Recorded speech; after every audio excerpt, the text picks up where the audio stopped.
BJP ಮುಖಂಡನ toll ಹಣ ಪಾವತಿ ಮಾಡು ಅಂತ ಕೇಳಿದ್ದಕ್ಕೆ ಸಿಬ್ಬಂದಿ ಮೇಲೆ ಹಲ್ಲೆಯನ್ನು ನಡೆಸಿರುವಂತಹ ಘಟನೆ ಆಗಿದೆ. ಬಿಜೆಪಿ ಮುಖಂಡ ವಿಜುಗೌಡ ಪಾಟೀಲ್ ಪುತ್ರನಿಂದ ಥಳಿತ ಆಗಿರೋದು.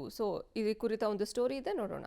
ಬಿಜೆಪಿ ಮುಖಂಡನ ಪುತ್ರನ ಗೂಂಡಾಗಿರಿ, ಟೋಲ್ ಹಣ ಪಾವತಿಸು ಎಂದಿದ್ದಕ್ಕೆ ಹಲ್ಲೆ. ವಿಜಯಪುರದ ಬಿಜೆಪಿ ಮುಖಂಡನ ಪುತ್ರ ಟೋಲ್ ಸಿಬ್ಬಂದಿ ಮೇಲೆ ಗೂಂಡಾಗಿರಿ ಮಾಡಿರುವ ಘಟನೆ ತಡವಾಗಿ ಬೆಳಕಿಗೆ ಬಂದಿದೆ.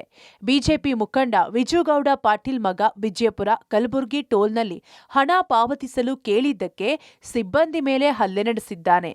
ವಿಜಯಪುರ ಜಿಲ್ಲೆಯ ಕನ್ನೋಳಿ ಗ್ರಾಮದ ಬಳಿ ಇರುವ ಟೋಲ್ನಲ್ಲಿ ಘಟನೆ ನಡೆದಿದೆ. ಹಲ್ಲೆಯ ದೃಶ್ಯಗಳು ಸಿಸಿಟಿವಿಯಲ್ಲಿ ಸೆರೆಯಾಗಿವೆ. ವಿಜಯಪುರ ಬ್ಲಾಕ್ ಕಲರ್ ವಾಹನದಲ್ಲಿ ಸಿಂದಗಿ ಕಡೆ ವಿಜುಗೌಡ ಪುತ್ರ ಸಮರ್ಥಗೌಡ ಪಾಟೀಲ್ ಟೋಲ್ ಮೂಲಕ ಹೊರಟಿದ್ದನು. ಆಗ ಟೋಲ್ನಲ್ಲಿ ಹಣ ಕೇಳಿದ್ದಕ್ಕೆ ವಿಜುಗೌಡ ಮಗ ಎಂದು ದರ್ಪ ತೋರಿದ್ದಾನೆ. ಇನ್ನು ನಾನು ಬಿಜೆಪಿ ಮುಖಂಡನ ಮಗ ಎಂದು ದರ್ಪ ತೋರಿ ಸಮರ್ಥ್ ಗೌಡ ಹಾಗೂ ಗೆಳೆಯರಿಂದ ಟೋಲ್ ಸಿಬ್ಬಂದಿಗೆ ಥಳಿಸಿದ್ದಾರೆ. ಟೋಲ್ ಸಿಬ್ಬಂದಿ ಸಂಗಪ್ಪ ಥಳಿತಕ್ಕೊಳಗಾದ ಟೋಲ್ ಸಿಬ್ಬಂದಿಯಾಗಿದ್ದಾರೆ. ಟೋಲ್ ಸಿಬ್ಬಂದಿ ನನ್ನ ಮಗ ಸಮರ್ಥ್ ಗೌಡ ಮುಂದೆ ಅವಾಚ್ಯ ಶಬ್ದಗಳಿಂದ ಬೈದಿದ್ದಾನೆ. ಆಗ ನನ್ನ ಮಗನ ಜೊತೆ ಇದ್ದವರು ಸಿಬ್ಬಂದಿಗೆ ಥಳಿಸಿದ್ದಾರೆ. ನಂತರ ನನ್ನ ಮಗ ಒಂದು ಬಾರಿ ಥಳಿಸಿದ್ದಾನೆ.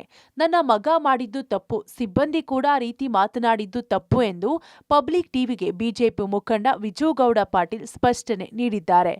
ಟೋಲ್ ನಾಕಾದಲ್ಲಿ ಗಾಡಿ ತರವಿ ನೀನು ಯಾರು ಅಂತ ಕೇಳಿದಾಗ ನಾ ವಿಜುಗೌಡ್ರ ಮಗ ಅದೀನಿ ಅಂತ ಅವನು ಹೇಳಿದಾಗ ಅವಾಗ ಇವರು ಏಕುಚ್ಚಿಂದ ಯಾವ ವಿಜುಗೌಡ್ರಿಂದ ನೀ ಟೋಲ್ ನಾಕ ಕಟ್ಟಿ ಹೋಗಲಿ ಅಂತಂದಾಗ ಸ್ವಾಭಾವಿಕದಲ್ಲೇ ಅಂದ ಬಳಕ ಯಾರಿಗಾದ್ರೂ ಸಿಟ್ಟು ಬರೋದೆ. ನನ್ನ ಮಗ ಮೊದಲು ಹೋಗಿ ಅವ್ರ ಮ್ಯಾಗ ಹಲ್ಲೆ ಮಾಡಿಲ್ಲ, ಜೋಡಿ ಇದ್ದವರು ಅವನ ಮೇಲೆ ಹಲ್ಲೆ ಮಾಡ್ಯಾರ. ಸಿಬ್ಬಂದಿ ಮೇಲೆ ಇವರು ಕೈ ಮಾಡಿದ್ದು ಖರೇನದ. ಅವರು ದೂರು ದಾಖಲಿಸಿದ್ರೆ ನಾನು ದೂರು ಕೊಡ್ತೀನಿ. ನನ್ನ ಮಗ ತಪ್ಪು ಮಾಡಿದ್ರೆ ನಾ ವಿಷಾದ ವ್ಯಕ್ತಪಡಿಸ್ತೀನಿ, ಅವರು ತಪ್ಪು ಮಾಡಿದ್ರೆ ಅವರು ವಿಷಾದ ವ್ಯಕ್ತಪಡಿಸಲಿ. ಒಟ್ಟಾರೆ ಬಿಜೆಪಿ ಮುಖಂಡನ ಮಗ ಅಮಾಯಕ ಸಿಬ್ಬಂದಿಯ ಮೇಲೆ ಹಲ್ಲೆ ಮಾಡಿರುವುದು ಅಕ್ಷಮ್ಯ ಅಪರಾಧ.